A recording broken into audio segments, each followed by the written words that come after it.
All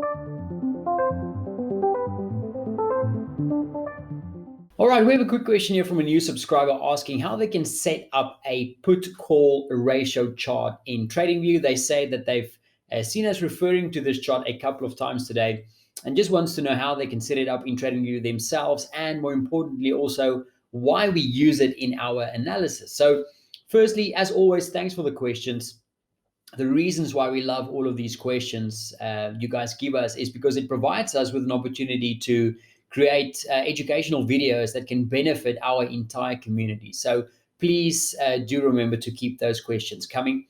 So let me show you an easy way how to set this up on TradingView. But first, let's quickly discuss why we use it as part of our analysis. So, just a quick basic understanding of what puts and calls are will be helpful here. So let's discuss that first. Now, a put option, or when a trader buys a put option, it gives them the right, but not the obligation to sell that particular asset that they are buying the put option on at a predetermined price or level. So they will basically profit from that put option, from that trade, if the asset that they are buying the put option on goes down in price or in value. Now, do keep in mind that a put option isn't only used to try and profit from a potential move lower in a particular asset. If an investor, for example, has been long or is long a particular asset, they can also choose to buy a put option to try and hedge against a possible move lower. So let's say that you have a core position running on the long side. You can buy a put option as a potential hedge in case market sentiment goes against your trade. All right, so then a call option is just the opposite. So when a trader buys a call option, it gives them the right, but not the obligation, to buy that particular asset that they are buying the call option on at a predetermined price or level. So they will profit from that trade or from that call option if the asset that they are buying the call option on goes up in price or up in value. So again, just like the put option, it's not only, you don't only buy a call option, you don't only profit from that because or when the price goes up. If you are an investor that is short something, if you are already short a core asset, for example, or have a core position to the downside, you can buy a call option as a short-term hedge against a possible move to the upside in that particular asset that you're trading. All right, so onto the chart then. To set this up, it's very, very simple. Just go onto any chart in TradingView, and you can type in either put-call ratio, and you'll see a couple of options pop up. I prefer to just type in PC and just use the total put-call ratio composite. That is my preferred one for using, but you can really play around with the different options they have. So if you pop that onto the chart, what you also might want to do is just pop on over to a line chart, because if you use this in terms of candles, it's going to get very messy, as you can see here. So best to use this one as a line chart. What you can also do is you can also consider using something like a baseline chart, and that's giving you a little bit more of an accurate view of, well, you should actually change this around, and I'll explain why. Now, the basics of this, right? You're essentially, with a put-call ratio, you're essentially looking at the ratio between the amount of puts and the amount of calls for this particular asset. In this case, it's equities in the market. So a value of 1, a level of 1, essentially just means that there is an equal amount of both puts and calls for that particular asset.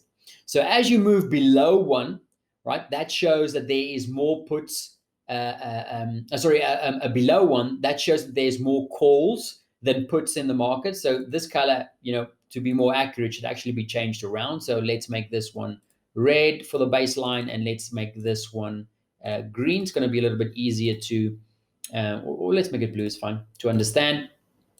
So as you move below 1, it shows that there is more calls in the markets compared to puts, and that's obviously more from as a bullish signal, because it shows you there's more traders buying call options on that. And as you move above 1, that means that there's more puts in the markets compared to calls, and that's normally more of a bearish signal. Now, after you understand the difference between a put and a call, then you know that a move higher, basically showing more puts than there is calls, like I said, normally shows you more of a bearish sentiment on that particular asset, in this case, equities. And if you see a move below 1, it shows that there's more calls than puts, normally giving you more of a bullish signal. Now, even though that is the case, this ratio is a lot more important to the market when we reach very extreme levels at either end. So if we reach very low and extremely low levels on the downside, it means that there's a lot of complacency by the bulls. It means that they are getting a very, very comfortable, very complacent in the level of or amount of calls that they're buying versus puts. And vice versa, if you reach very extreme levels to the upside, a lot of highs, that shows that on the bearish side, the bears are getting very complacent in terms of their positioning. Now, it's oftentimes, like I said, it's much more important when you reach those significant price levels, those extreme levels to the downside. But it's not only used when you reach extreme levels. You can also use this as a when the market has moved away from an extreme. So, for example, let's say we were trading at this particular level, right, back in March when we had the meltdown.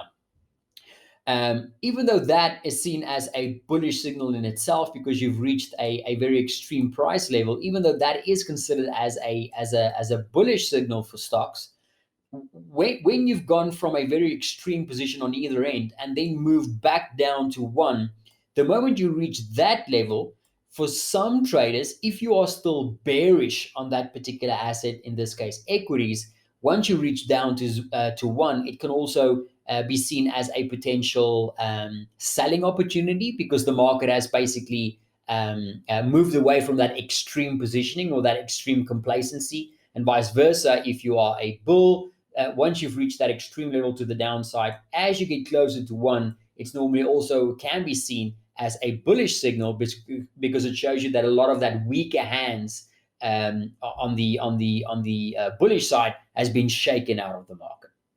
All right, so the one thing that's very important to keep in mind about the put-call ratio is, like any other indicator in the market, it's not perfect, okay?